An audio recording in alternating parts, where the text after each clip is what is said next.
Cuenca. El rasgo más destacado de la ciudad es la armonía entre naturaleza, espacio arquitectónico y ese legado cultural y monumental. Se llamó Medina Cunca en el 748 por los musulmanes. En 1177 Alfonso VIII pretendió ocuparla, sumarla al reino de Castilla y convertirla al cristianismo. Tras un sitio de 9 meses, la muralla les abrió paso. Se dedica a la madera, textil, tapices, alfombras y paños y a la mesta, pago de un impuesto a los trashumantes. En 1996 Cuenca fue nombrada Patrimonio de la Humanidad por la UNESCO, gracias a esa excelente preservación de su paisaje urbano original, fortaleza medieval y su rica colección de arquitectura civil y religiosa de los siglos XII al XVIII.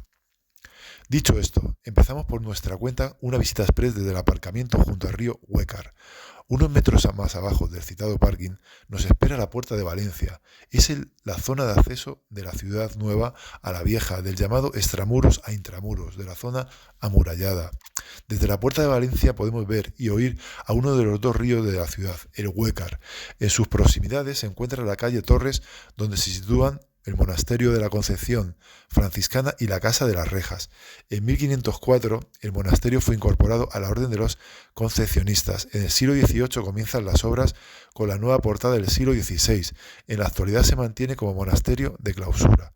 Casa de las Rejas, una construcción del siglo XVI de 2 plantas. En la fachada principal hay 4 ventanas, que se cierran con rejas de hierro y un escudo sostenido por 2 tenantes desnudos. Regresamos a la Puerta de Valencia y accedemos al casco histórico. Las calles se estrechan y la pendiente se endurece. Lo primero que vemos es la iglesia del Salvador. Se levantó en la Baja Edad Media, cuando la ciudad vio aumentar su población. Tiene una nave amplia y una torre de planta cuadrada. Continuamos subiendo, ya que la ciudad está situada en un promontorio. Cruzamos la plaza de El Salvador y tras un giro a la izquierda llegamos a la iglesia de San Andrés, del siglo XVI.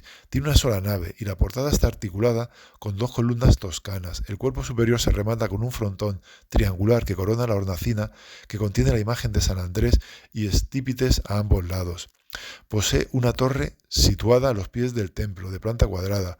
Una vez terminada nuestra ruta personal, nos unimos al grupo. Tras un recorrido en autocar por la hoz del Huécar, donde destacan los ocinos, las casas hechas en la misma hoz, llegamos a la parte más alta, el barrio del Castillo. Allí iniciamos la visita guiada con unas vistas espectaculares de la ciudad. Sobre un margen de la hoz del Huécar destaca el Parador de Cuenca. Está construido sobre el antiguo convento de San Pablo, con las mejores vistas de la ciudad a las casas colgadas y puente de San Pablo. En su interior se fusionan tradición y contemporaneidad y sus espacios únicos como el viejo claustro acristalado o la capilla del convento. Tras un breve repaso histórico nos dirigimos hacia el castillo, que se sitúa en lo alto de la ciudad. Apenas quedan 2 torreones, restos de los paños de la muralla y el arco Bezudo, que conserva un escudo con toisón. Fue fortaleza almorávide en el siglo IX y X, conquistada por Alfonso VIII en el siglo XII, desmochada por Isabel la Católica, ya que Cuenca apoyó a Juana la Beltraneja, y la última reforma se produjo en la época de Felipe II. Tras cruzar el arco Bezudo, giramos a la derecha para detenernos en el mirador Hoz del Júcar. A lo lejos, en una ladera se distinguen los ojos de la mora, pintados actualmente para recordar aquella vieja leyenda del enamoramiento de una mora con un cristiano que terminó con la vida de la joven al no aceptar su padre ese amor infiel. A la derecha, el Archivo Histórico Provincial, fundado en 1948, actualmente una biblioteca, aunque en el pasado fue una cárcel. Delante de este edificio hay un monumento a Fray Luis de León. Desde esta cota podemos divisar el Museo Paleontológico MUPA, ya que recopila importantes fósiles del Mesozoico, especialmente el cazador de los jorobados, un dinosaurio, el último dinosaurio.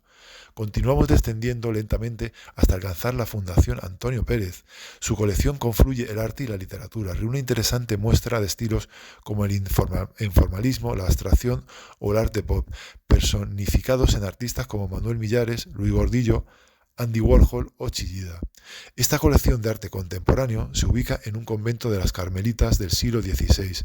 Muy cerca está la iglesia de San Pedro, levantada sobre una antigua mezquita árabe en tiempos de Alfonso VIII, siglo XIII. Se aprecian varios estilos diferentes, del románico, gótico, barroco y neoclásico. La planta es un octógono y el ábside poligonal muestra un claro eje. La torre queda desplazada del centro de la hastial. La torre está compuesta por 3 cuerpos decrecientes y fue rematada con un cuerpo de campanas. Desde un mirador se divisa la tirolina de las Hoces. Se abrió en 2023, situada en el barrio del Castillo. Se considera la tirolina urbana más larga de Europa. Los 445 metros se recorren en unos 30 segundos con un desnivel de un 17%. Y más atrás de la tirolina está el acueducto. En 1509 se trae agua desde el cercano manantial de la Cueva del Fraile por medio de unas canalizaciones excavadas en las paredes de la Hoz del Júcar. Una vez allí, se distribuyen las aguas hacia la ciudad, almacenándose en pequeños aljibes o depósitos repartidos en la parte alta. Se sabe que en el siglo XIX todavía se usaba esta canalización.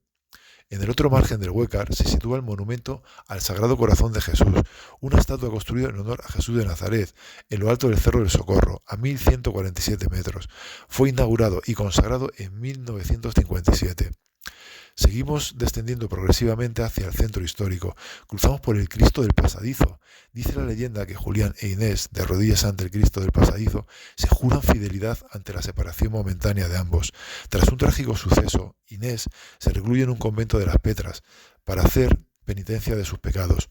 Unos pasos más abajo se encuentra la Posada de San José, un palacio del siglo XVII convertido en hotel rural del siglo XXI. Está situado en pleno casco histórico de Cuenca, muy cerca de la catedral y de las famosas casas colgadas. Al girar a la derecha se nos abre una gran plaza donde vemos varias cosas. En un lado está la Catedral de Santa María la Mayor, de Cuenca. Se construye durante el reinado de Alfonso VIII en 1196. Una vez la ciudad fue reconquistada a los musulmanes en 1177, erigiéndose sobre una mezquita existente. El edificio es de estilo gótico, con influencias francesas, siendo la primera iglesia, junto con la de Ávila, de este estilo que se construía en Castilla. La catedral fue consagrada en el primer momento por San Julián, segundo obispo de Cuenca, y posteriormente lo fue de nuevo bajo la advocación de Santa María en el año 1208. La cronología constructiva se puede resumir como sigue. Una etapa gótica hasta mediados del siglo XIII, donde se construye la cabecera, 5 ábsides, el crucero, 3 naves cubiertas con bóvedas de crucería y un magnífico triforio. En el siglo XV se reformó la cabecera gótica para abrir una doble girola. En el siglo XVI el exterior de la catedral se renovó casi por completo y se realizó un nuevo claustro. En el siglo XVIII se reformaron la fachada y las torres en estilo barroco. Se construyó el nuevo altar mayor. Y a principios del siglo XX, debido al derrumbe de 1902 de la Torre del Giraldo, se reconstruyó la fachada siguiendo el estilo gótico original, neogótico. Además se completaron las vidrieras con inspiración alemana y más recientemente se restauró el claustro del siglo XVI. Todo ello da como resultado un templo de grandes dimensiones, de planta de cruz latina, de 3 naves con una amplia cabecera, con ábside poligonal de 7 lados flanqueado por 2 naves a cada lado que sirven de ingreso a la doble girola. Se levanta la fachada principal sobre unas escalinatas para resolver el desnivel de la plaza, siendo de estilo neogótico. Está dividida en 2 cuerpos. En el inferior se abren 3 vanos con los típicos arcos ojivales góticos y sus arquivoltas, y en el segundo aparece un rosetón central. Debajo de la catedral está el ayuntamiento, uno de los edificios más representativos del siglo XVIII, del barroco de Cuenca. La fachada está articulada en 3 plantas y se matiza cada una de ellas con pilastras de diferente orden.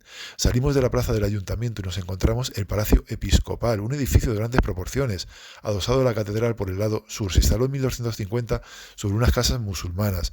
A finales del siglo XV el palacio acoge al Tribunal de la Inquisición y allí permanece hasta 1530. En el siglo XVIII se construyó una portada de medio punto entre pilastras, configurándose así el edificio en su estado actual de estilo neoclásico. El Museo Diocesano ocupa las 3 primeras plantas del Palacio Episcopal y está formado por 10 salas que muestran más de 200 piezas provenientes de los fondos de la catedral y de numerosas parroquias de la diócesis de Cuenca.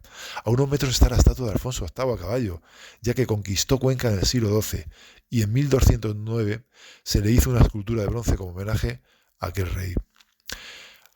Seguimos bajando. En una plaza amplia están los rascacielos de San Martín y Santa Catalina, conjunto de 30 edificios en los que tiene una altura uniforme entre 4 y 5 plantas y saltos de cornisa según la bajada de la rasante, y sus fachadas traseras dan al lado del Huécar, construyendo un gran muro de 8 o 10 plantas con profusión de numerosos y diversos elementos arquitectónicos. Y finalmente llegamos a las casas colgadas.